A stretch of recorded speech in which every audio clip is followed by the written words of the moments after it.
आता आपल्या आवडत्या मालिकेचे संपूर्ण भाग मालिका प्रसारित झाल्यानंतर लगेचच पाहू शकता फक्त सन नेक्स्ट वर. भारतातील प्रेक्षकांसाठी मोफत सेवा.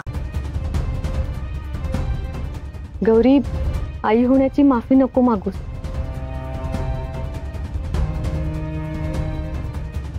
एक विनंती होती माझी.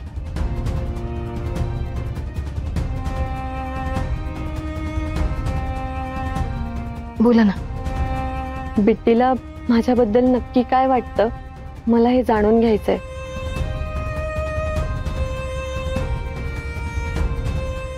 मला पुन्हा तिची आई होता येईल ना?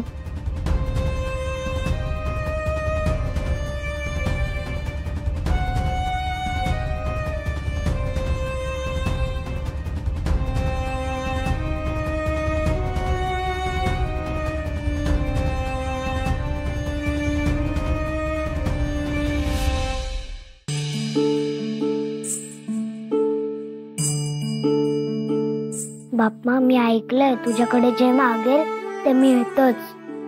आता उद्या तुमच्या सोबत मोठे बाप्पा पण येणार आहे.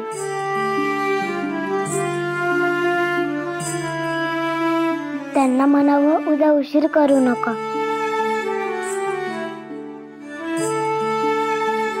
मोठे बाप्पांना म्हणावं एक बाई आली आहे मला घेऊन जायला.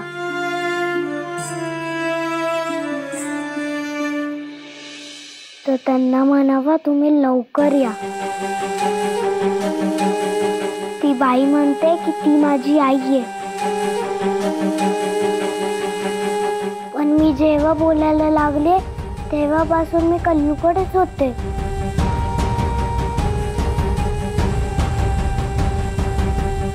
पळवून आणलेल्या मुलांनी जर काम नाही केलं ना तर तो चटके द्यायचा. ती मुलं आई आई ओरडायची. मग मी पण त्यांचा पाहून आई आई ओरडायला लागले. पण त्यावेळी ती मला कधीच वाचवायला आली नाही.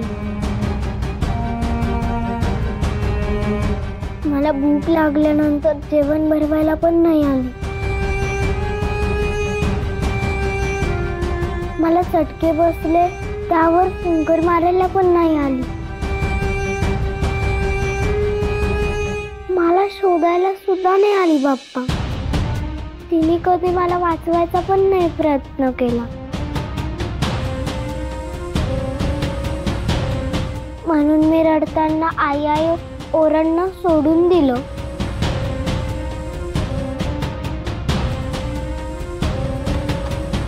मग गौरी आई मला भेटली.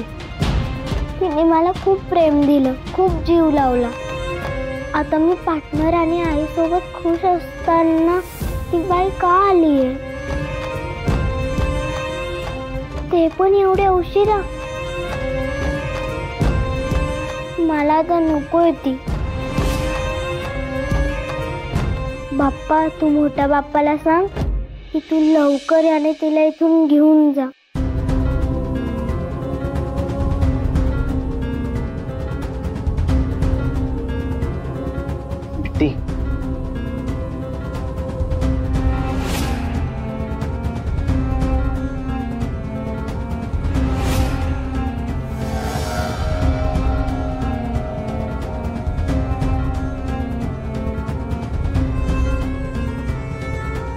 बिट्टी थांब.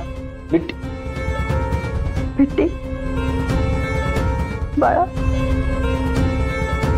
सोड मला. आई,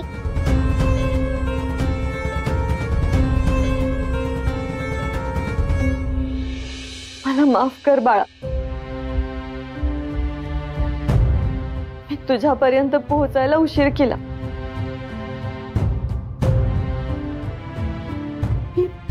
मला माझ्याजवळ नाही ठेवू शकले. तुझ्यासाठी लढण्याचा मी खूप प्रयत्न केला ग. पण तो तुला घेऊन गेला. तुझ्यासाठी पणवण फिरत होते मी. वेळ लागेपर्यंत तुला शोधलं.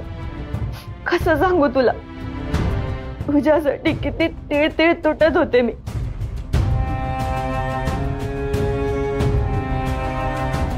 रोज रात्री तू मला आई म्हणून हाक मारतेस असा भास व्हायचा मला. रात्रभर तळमळत असायचे मी. तुला माहितीये, तुझ्यापर्यंत पोहोचण्यासाठी असंख्य अडचणींमधून गेले मी. पण तरी तुझ्यापर्यंत नाही पोहोचू शकले ग.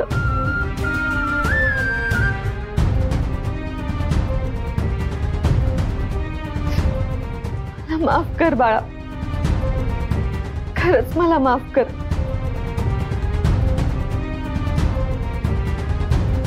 मी कधीच तुला टाकून नव्हते गेले.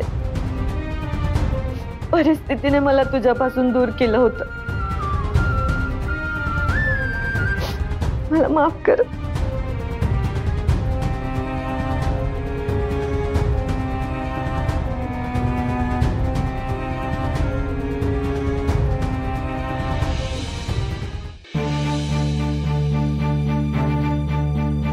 बाळा, अगं आई आहे ती तुझी, आणि कुठलीच आई आपल्या बाळाला स्वतःहून अशी दूर नाही ग करणार. माझं ऐकशील का? तू नको ना त्यांच्याबद्दल अशी मनात कटुता ठेवूस.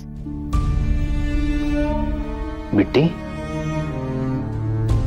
तू ह्या आईला आई म्हणून स्वीकारलंस तर ही आई तुला आमच्यापासून लांब घेऊन जाईल याची भीती वाटते का ग तुला?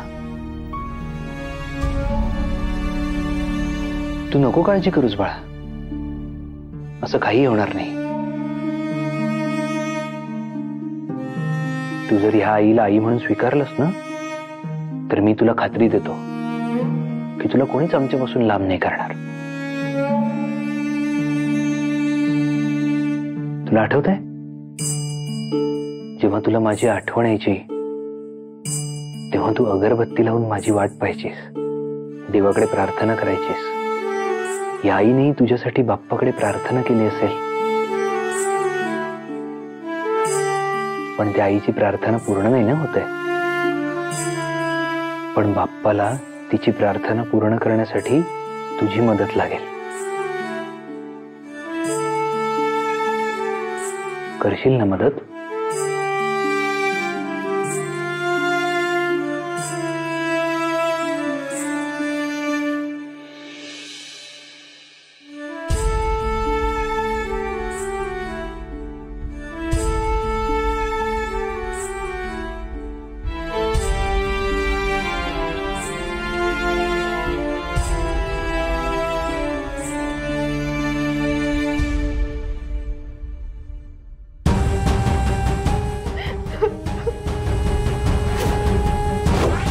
देविका, देविका थांब. असं नाही सोडणार मी तिला. मी जीव घेणार तिचा. सोडा.